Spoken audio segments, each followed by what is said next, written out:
5 minute sir तो मैं बोलूं, जी। तिब्बत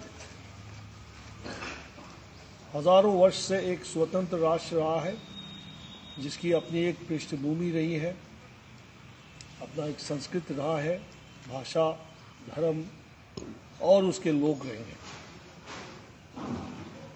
लोग कहते हैं कि भाषा, धर्म एक राष्ट्र और एक राज्य को जो है उसका परिचिन्न देता है। लेकिन अगर हम देखेंगे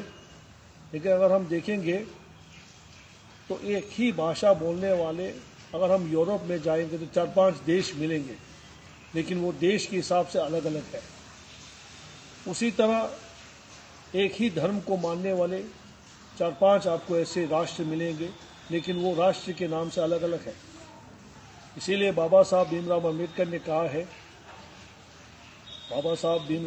ने कहा है कि राष्ट्र का पहचान क्या होगा, उसका पैमाना क्या होगा।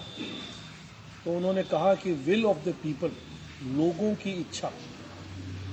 जिस तरह भारतीय राष्ट्रगान जब गाया जाता है तो लोग बिना किसी दबाव में अपने आप खड़े होते हैं। पंजाब, सिंध, गुजरात, मराठा जब कहते हैं, चाहे वो ईटानगर का हो, इधर आपका गांधीनगर का हो, इधर आपका कश्मीर का हो, उधर कन्याकुमारी का हो, सब लोग एक साथ खड़े होते हैं। तो वो भाव विल ऑफ द पीपल वो तिब्बती लोगों में तब से लेकर अभी तक है।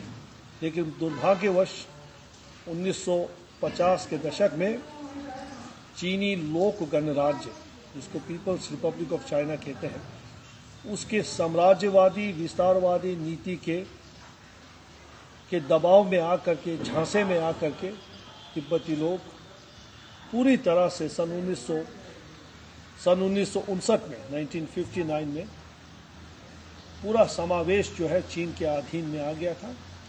और उसका परिणाम स्वरूप परम पावन दलाई लामा जी 80,000 तिब्बती लोगों के साथ भारत में शरण लिए। करीबन 12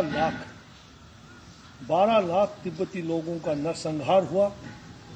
6,000 बौद्ध मठों का विनाश हुआ और 6,000 बौद्ध मठों का विनाश हुआ और ना जाने कितने प्राकृतिक एवं मानव संसाधनों का हानि पहुंचा है।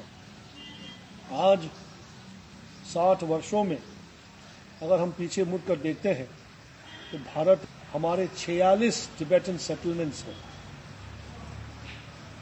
और 50 से अधिक हमारे स्कूल हैं, जहां हमने अपने पहचान को संरक्षित रखा, अपने संस्कृति को हम अनुपालन करते हुए उसका जो है अपने जीवन से उसको जोड़ करके भाषा को, संगीत को, नृत्य को, कला को अपने जीवन से जोड़ करके उनका हमने अनुसरण किया है, शिक्षा अध्ययन किया है।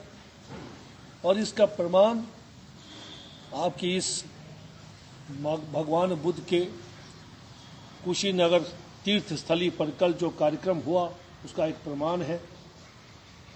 और इसी के चलते आने वाले दिनों में भारत और तिब्बत का जो समन्वय है वो किस रूप के आधार पर रहेगा, और विशेषकर न केवल तिब्बत, ताइवान को अगर आप देखते हैं, हांगकांग को अगर आप देखते हैं, इधर आप यूगुर्स को देखते हैं जहां मुस्लिम आबादी क्षेत्र है, उनको ना नमाज अदा करने की अभिव्यक्ति है, ना वो अपने धर्म के अनुसार, अपने इस्लाम धर्म के अनुसार वो आज लाखों की संख्या में चीन के कैदों में बंद है।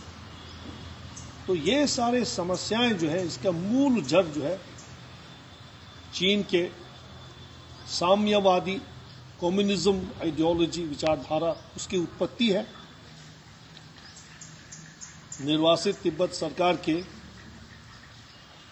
भूतपूर्व कालोन छिपा, जिसको प्रधानमंत्री हम कहते हैं, उनसे पूछा गया कि हाल के दिनों में तिब्बत का मसला जो पूरे विश्व पटल पर जो उभर रहा है और ताइवान से लेकर जापान तक और जापान से लेकर अमेरिका तक जो एक अंतर्राष्ट्रीय समर्थन तिब्बत के विषय को लेकर मिल रहा है, इसको आप कैसे देखते हैं?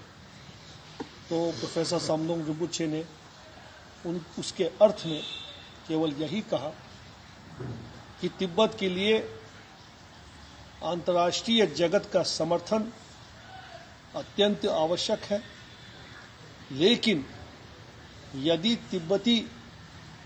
तिब्बत की राजनीतिक स्वतंत्रता या आज़ादी या मुक्ति, इसका कहीं से सूर्य उदय होना है तो केवल और केवल भारत से ही संभव है। तो यही